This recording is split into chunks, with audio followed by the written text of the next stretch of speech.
Assalamualaikum warahmatullahi wabarakatuh. Perkenalkan, nama saya Hervan Fadlan Nur Rahman, NIM 411-2001-0124. Saya mahasiswa dari Universitas Mercu Buana, Fakultas Teknik, jurusan Teknik Sipil. Video ini saya buat untuk memenuhi tugas besar 1 Pendidikan Anti Korupsi dan Etik UMB. Nah, di video kali ini saya akan membahas tentang berpikir positif, yang kedua komunikasi efektif, dan yang ketiga kepemimpinan. Kita langsung ke materi yang pertama, yaitu berpikir positif. Berpikir positif adalah kemampuan berpikir seseorang untuk memusatkan perhatian pada sisi positif dari keadaan diri orang lain, situasi yang dihadapi. Berpikir positif tidak akan datang dengan sendirinya, melainkan sebuah keterampilan yang harus dipelajari. Sebenarnya masih banyak definisi dari positive thinking, karena apapun yang kita lakukan di dunia ini semua harus dihadapi dengan berpikir positif. Kerangka berpikir positif meningkatkan motivasi untuk sukses dan mendapatkan apa yang Anda inginkan. Itu akan membuat kamu percaya bahwa yakin apa yang akan kamu inginkan. Ini pun akan memotivasi kamu untuk mencapai lebih dari yang kamu harapkan. Orang-orang yang memiliki pikiran positif biasanya mampu bersikap lebih baik dan bijak dalam menentukan pilihan. Mereka pun cenderung lebih kuat menghadapi berbagai masalah dalam hidupnya. Sikap ini kemudian akan membuat mereka lebih sehat, baik secara fisik dan mental. Manfaat dari berpikir positif. Ada sederet manfaat yang Anda raih dari terbiasa berpikir positif, baik untuk kesehatan mental maupun fisik. Di antaranya, yang pertama membantu Anda mengelola stres lebih baik. Alih-alih tenggelam dalam rasa frustasi, orang yang terbiasa berpikir positif akan berusaha mencari jalan keluar dari kegagalan tersebut. Hal ini membuat orang yang terbiasa berpikir positif lebih tangguh dalam menghadapi tekanan sehingga tidak mudah stres. Yang kedua, mengurangi resiko terkena gangguan mental. Pikiran positif juga diketahui berperan penting dalam mengurangi resiko seseorang untuk terkena gangguan mental, misalnya gangguan cemas, insomnia, dan depresi. Hal ini karena orang yang sering berpikir positif bisa mengatasi dan mengelola stres dengan lebih baik serta lebih semangat dalam menghadapi tantangan hidup. Yang ketiga, meningkatkan daya tahan tubuh. Kebiasaan berpikir positif dapat memperkuat sistem imun tubuh sehingga tidak mudah terserang penyakit. Hal ini diduga karena kebiasaan berpikir positif akan membuat seseorang lebih bersemangat untuk menjalani gaya hidup yang sehat. Nah, ini ada 3 komponen berpikir positif.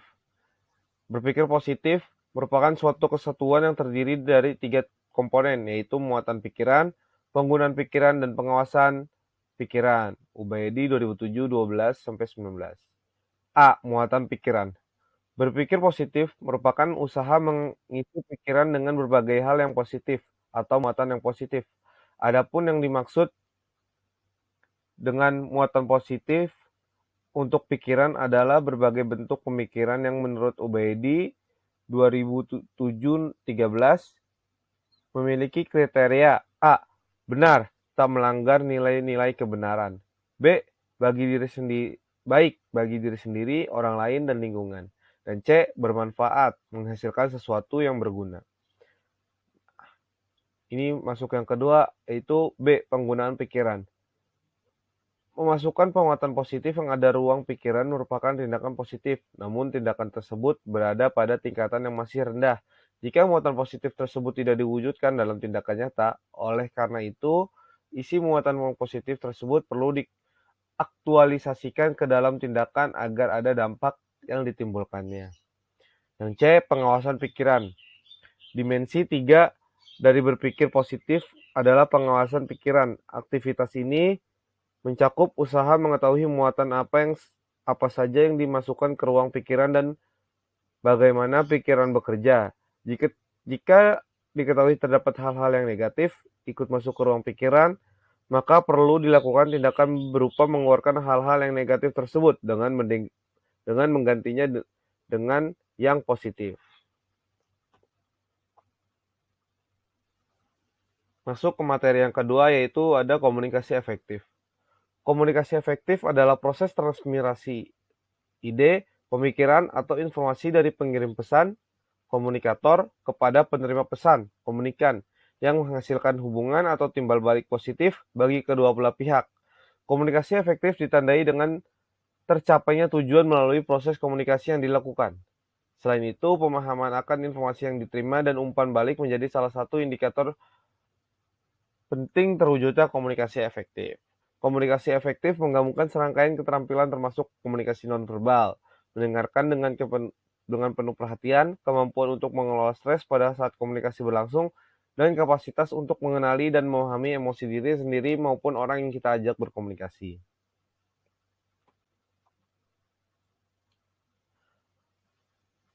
Tujuan komunikasi efektif. Tujuan dari komunikasi efektif itu antara lain yang pertama membangun kepercayaan.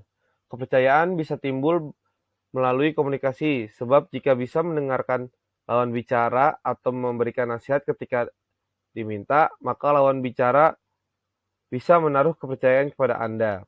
Yang kedua, mencegah dan mengatasi masalah. Komunikasi yang efektif juga berguna untuk mencegah atau mengatasi masalah. Jika bisa membangun komunikasi dengan baik, maka lawan bicara bisa mengerti apa maksud pernyataan Anda, sehingga tidak menimbulkan adanya masalah atau konflik. Selain itu, dengan komunikasi efektif, kita juga bisa mengatasi masalah yang terjadi. Yang ketiga, mendapat pengarahan. Ketika Anda memiliki kemampuan dalam menjalin komunikasi efektif, maka akan lebih mudah menyampaikan harapan Anda dengan jelas. Jika komunikasi terhambat, maka akan sulit mengutarakan harapan yang bisa jadi pihak lain salah dalam mengartikannya. Atau Anda juga bisa memberikan instruksi-instruksi dan nantinya Anda mampu mengerahkan orang lain untuk berada di jalur yang diharapkan. Yang keempat, Anda meningkatkan kekompakan. Komunikasi secara efektif juga menciptakan suasana harmonis dan meningkatkan kekompakan. Dengan begitu, rasa percaya antara satu sama lain juga akan terbentuk. Dengan begitu, Anda akan merasa dekat satu sama lain, sehingga menciptakan hubungan yang kompak atau harmonis. Nah, selain tujuan, komunikasi efektif juga bermanfaat, yaitu antara lain, yang pertama, meningkatkan kepuasan kerja. Komunikasi efektif yang didukung pelaksanaannya di tempat kerja dapat membantu dalam membangun loyalitas dan kepercayaan yang pada akhirnya berkontribusi pada kepuasan kerja yang lebih besar. Survei juga menunjukkan bahwa organisasi yang mendorong komunikasi yang terbuka antara atasan dan bawahan dapat menekan siklus pergantian karyawan. Yang kedua, ada meningkatkan produktivitas kerja. Ketika pekerja dalam suatu organisasi mampu menerapkan komunikasi efektif, maka potensi konflik akan berkurang. Komunikasi efektif di tempat kerja juga dapat membantu memperjelas informasi. Hal tersebut sangat mempengaruhi kinerja seseorang di tempat kerja. Yang ketiga, kemajuan profesional. Komunikasi efektif mendorong agar konflik yang terjadi selama proses komunikasi diselesaikan secara terbuka dan sesegera mungkin. Upaya positif ini mengarahkan pada pertumbuhan individu untuk menjadi pribadi yang profesional. Tips membangun komunikasi yang efektif. Ada apa saja? Yang pertama, mendengarkan lawan bicara. Dalam komunikasi, kita memang diperkenankan untuk mengutarakan pendapat. Namun bukan berarti kita tidak membiarkan lawan bicara untuk mengutarakan pendapatnya. Terkadang mendengarkan lawan bicara juga penting. Anda akan dipandang sebagai sosok egois karena hanya fokus terhadap diri sendiri.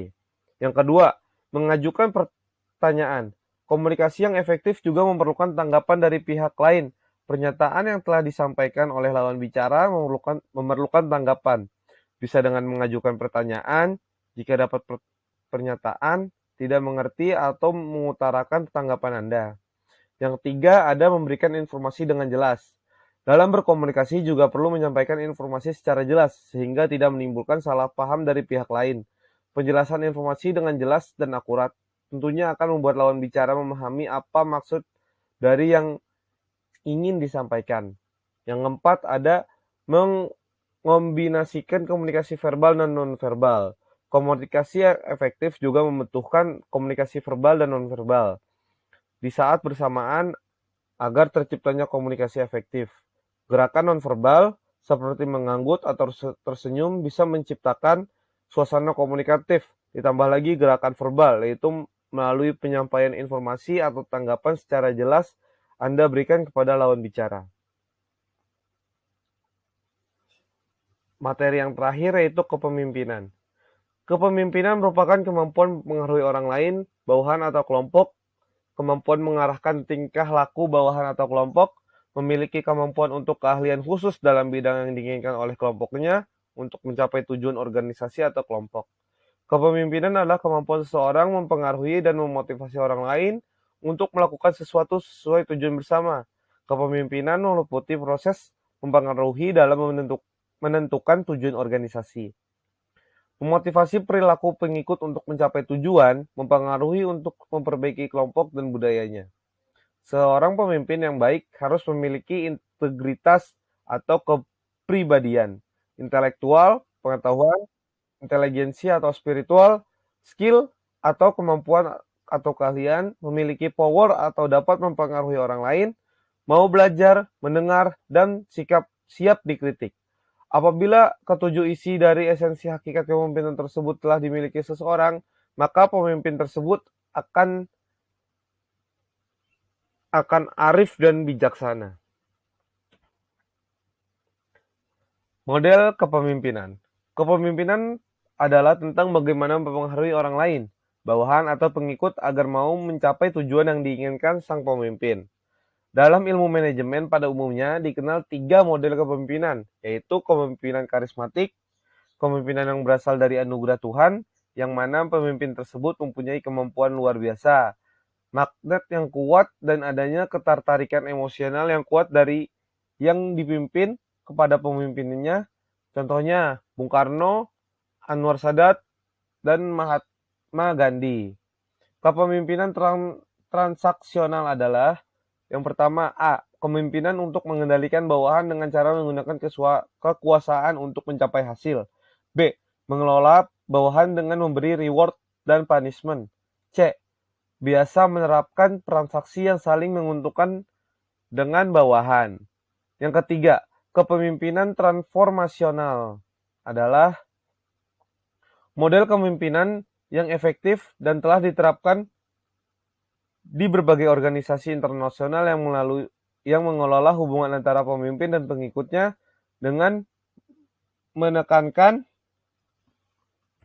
pada beberapa faktor, antara lain perhatian, attention, terus komunikasi atau communication, kepercayaan, trust, rasa hormat, respect, dan resiko, risk. Mungkin itu saja yang bisa saya sampaikan pada video kali ini. Kurang lebihnya mohon maaf. Wassalamualaikum warahmatullahi wabarakatuh. Terima kasih sudah menonton.